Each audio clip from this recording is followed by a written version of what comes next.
in this example, I want to look at a little bit more complicated server-side response. Specifically, I want to look at a server-side response that's going to generate JSON data.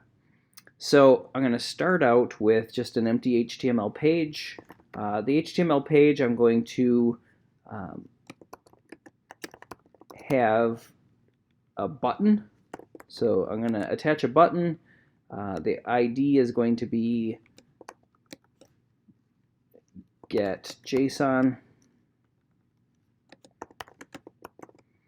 and what I want to do is I want to have a JavaScript file, so I'm going to call it JSON Response.js, and I'm going to save this into my documents directory in a new folder called JSON Response,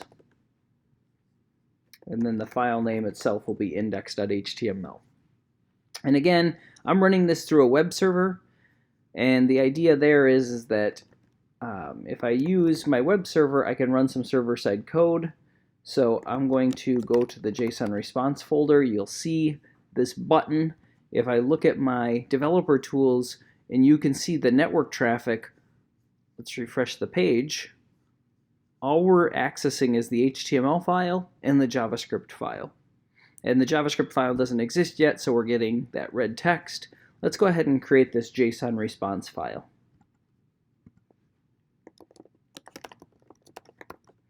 And in here, I want to have an init method. So I'll have my init method. It's going to be equal to some function definition. And I want to trigger that in the window.onload event. And what I want to do in that onload event is I want to set up an event handler for my button.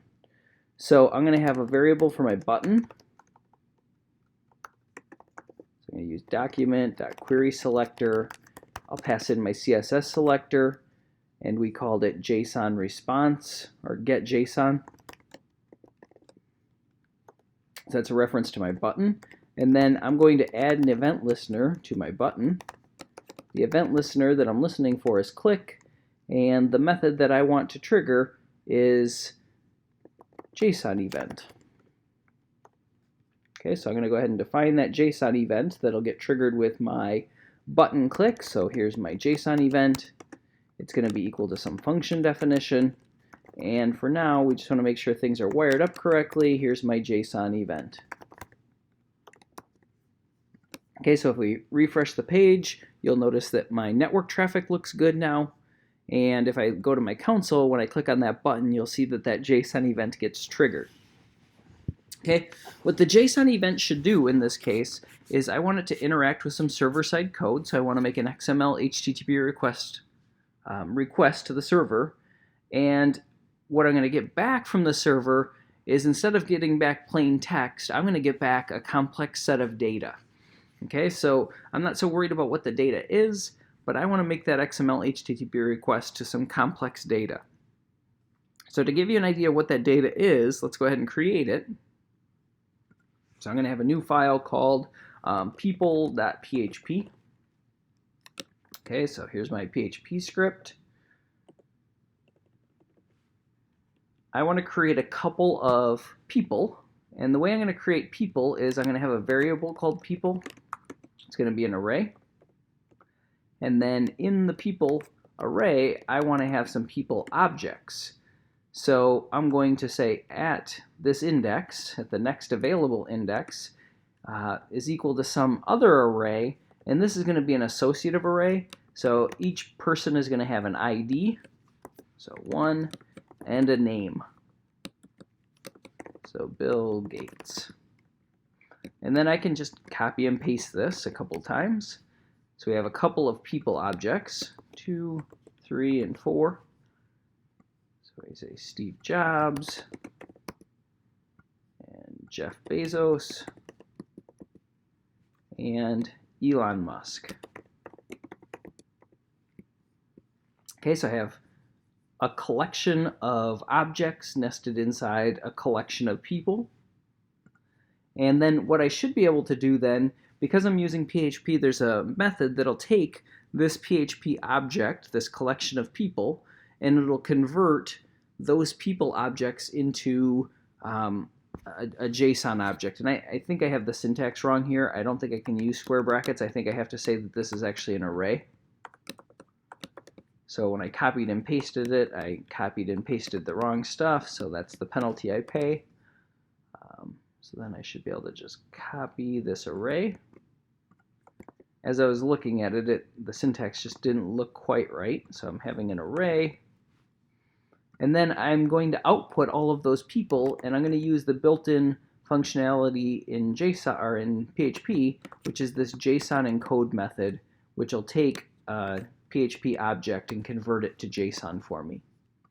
Okay, so now if I'm looking at this, I should be able to go out to that server-side code, that people.php, and you can see that it's generating JSON data. Okay, so I have a collection of people objects, and each person object has both an ID and a name. Okay, that's the data that I want to interact with here. So I have this JSON data that I want to interact with. I'm going to set that up using an XMLHttpRequest object. So here's my XMLHttpRequest object.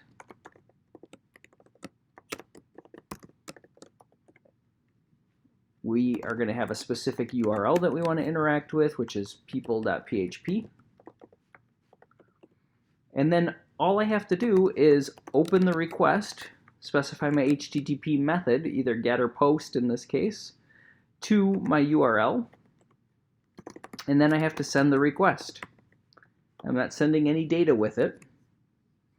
And what this is going to allow us to do is it's going to allow us to look at the network traffic again. So if I go to index.html and I look at my network traffic, you can see I have my HTML file and my JavaScript file. But when I click on this button, you're going to see that I'm interacting with that server-side code. You're going to see me make a request out to the server to go get that PHP data, that JSON data. I can click on this link and it'll show me the response, so you can kind of see down here, it's a little bit small, but you can see that JSON data is coming back. So it's available. However, I need to code it so that I can get that data. Okay, the way I code it to get that data is, again, I'm going to have a callback.